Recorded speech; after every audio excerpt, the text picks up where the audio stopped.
Hey everyone, Mile High going over MPVO optics with you. If you've not seen our LPVO versus MPVO video, please go check that out. But today we're just going over MPVO optics. We now have the Leupold, the ZCO, and the Theos 2-10s. And if you guys stick around, we're going to go through each and every single feature of the optics versus one another.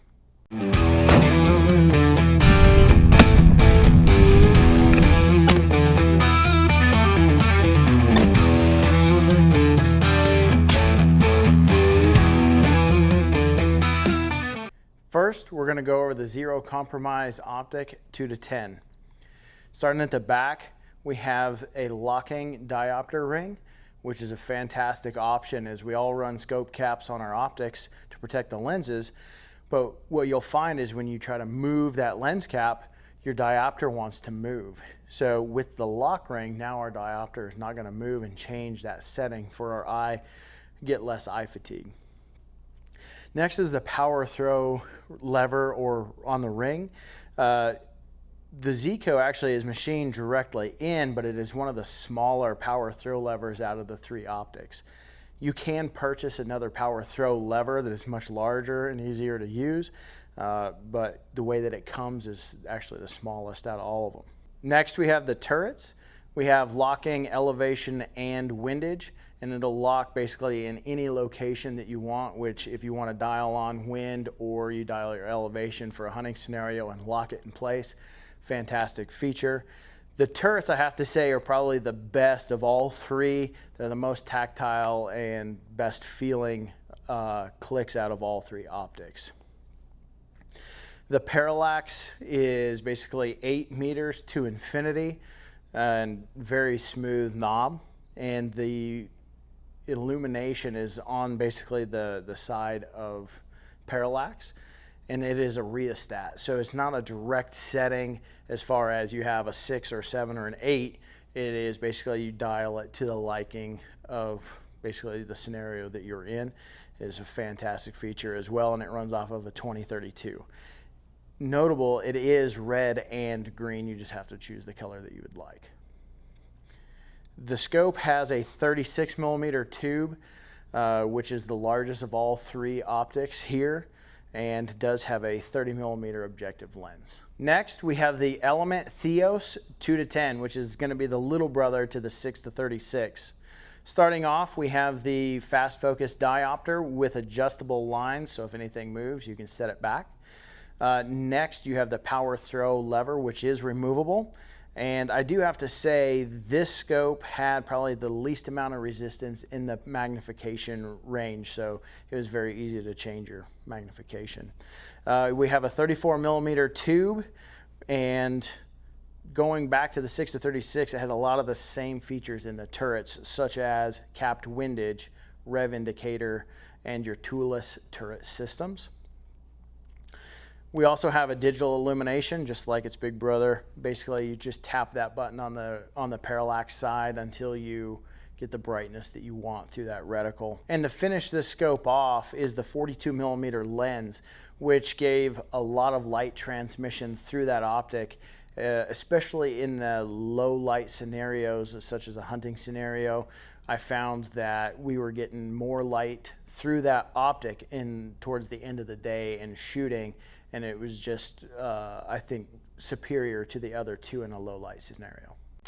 Last, we have the Leupold Mark 5 2-10. Leupold was one of the first optics companies to make the 2-10 or the MPVO range. They've done it very well. It has an adjustable diopter lens. There's no lock or lines, but it does work very well. It also has a very large power throw lever that is removable. So if you want to take it off for whatever reason, there is still a machined section into that power throw ring that allows you to adjust that power without the larger knob. True to the Mark V lineage, the 2-10 also uses the 35 millimeter tube and has capped windage. Under the cap on your windage side, they did mark it very high on the erector housing so that you can actually see where you're dialing your windage to when you're behind the gun, which is a nice feature. The elevation turret has a 0 lock on it, so basically when you dial down, it locks, it stays at 0, and it cannot come off unless you push that button, which is fantastic. One of my favorite turrets of the 3, just for that fact that when you're dialed, you don't have to unlock it to dial it again. I do really like that. The parallax is on the left-hand side of the optic, along with the illumination, if your scope is illuminated. And I think they're parallax free to about 40 yards. Finishing up the optic is a 30mm lens. And again, all 3 of these done fantastic in low light and bright scenarios. Next up are reticles. I'm going to go through each scope with the reticle that we used and thoughts and opinions basically on each reticle and options that you can get. Starting off with the Theos, on their optic now, you only get the MPR1D reticle, which is a mil-based reticle. I thought with the Theos that the reticle was nice and thin, so at a 10 power, you had a very nice thin reticle. You could see your subtensions, and you could really pinpoint a shot on a smaller plate inside of 300 yards. It was a fantastic optic and reticle for that. My concern is basically when you go down to 2 power, that red dot in the illumination is very key on shooting any distance at 2 power, so you really have to have the illumination on. I thought it was just a little thin. Next is the Leupold. You have options of CMR, TMR, and PR1 MOA. We used the TMR reticle for our testing, and we found that the reticle was actually a little big, and it was actually the thickest reticle that we used out of all 3 scopes. And kind of the opposite of the Theos, we found that in the TMR, it covered up too much of what we were trying to shoot at maximum magnification.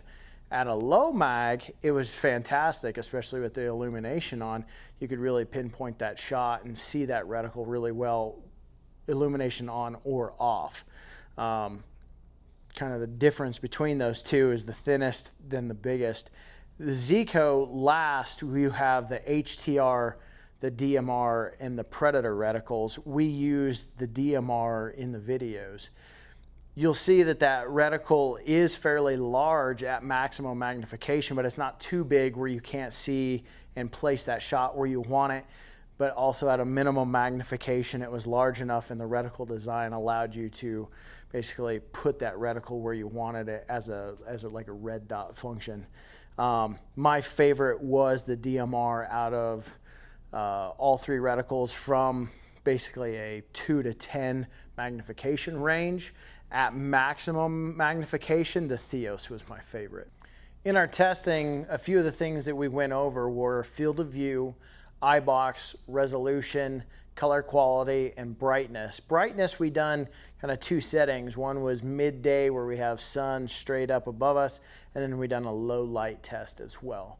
What we found brightness-wise, midday, was the ZCO was fantastic as far as brightness and letting light through that optic, 2 to 10 power. And the Element and the Leupold were extremely close, but you could tell that the ZCO was, in fact, probably the best. Then when we went to a low light situation where the sun was down behind the mountains, and we were fighting for light towards the end of the day, the Element really started to shine just for the fact that it could pull a lot of light due to its larger objective lens. And the ZCO and the Leupold were actually a lot closer due to they're both 30mm lenses. We also tested field of view. ZCO and Element were extremely close field of view at 300 yards.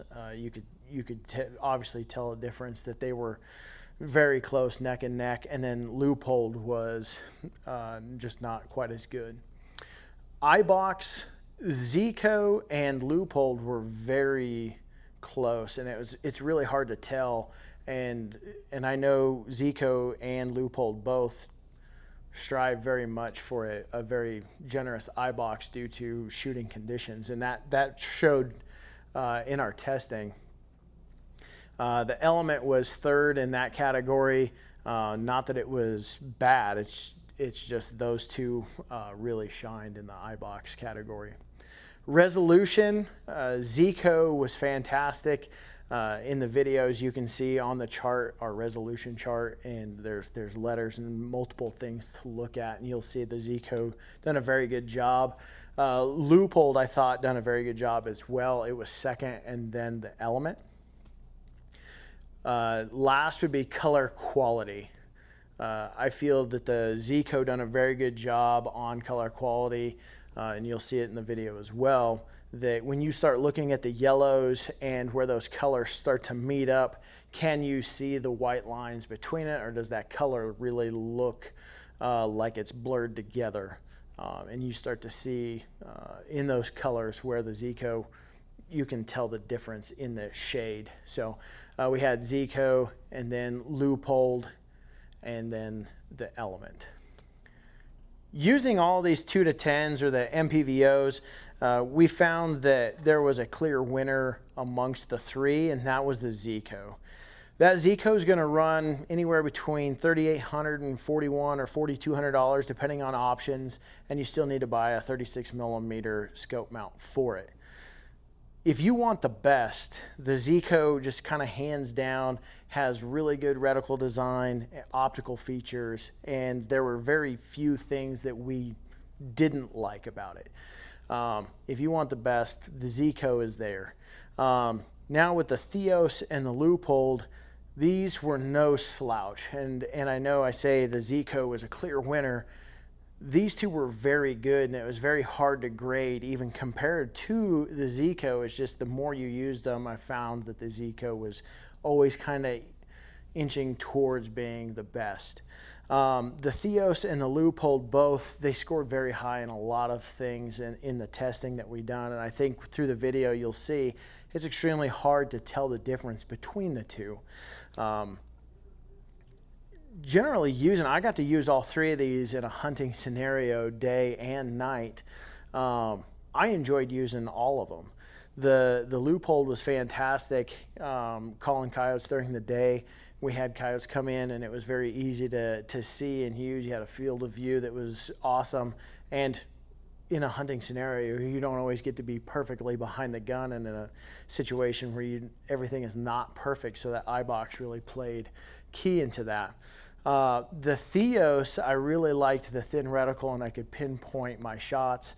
I really like the reticle design, even at a minimum magnification through a thermal.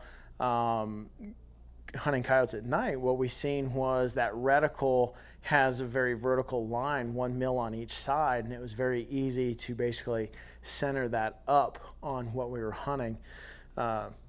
So general use across the board, and just shooting steel and shooting the dueling tree with all three of these scopes, it was extremely easy to pinpoint shots. There was not a shot inside of 300 that you couldn't make, and you couldn't really pinpoint.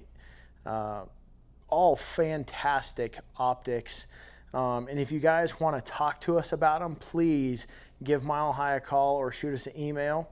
Until then, we'll see you on the range.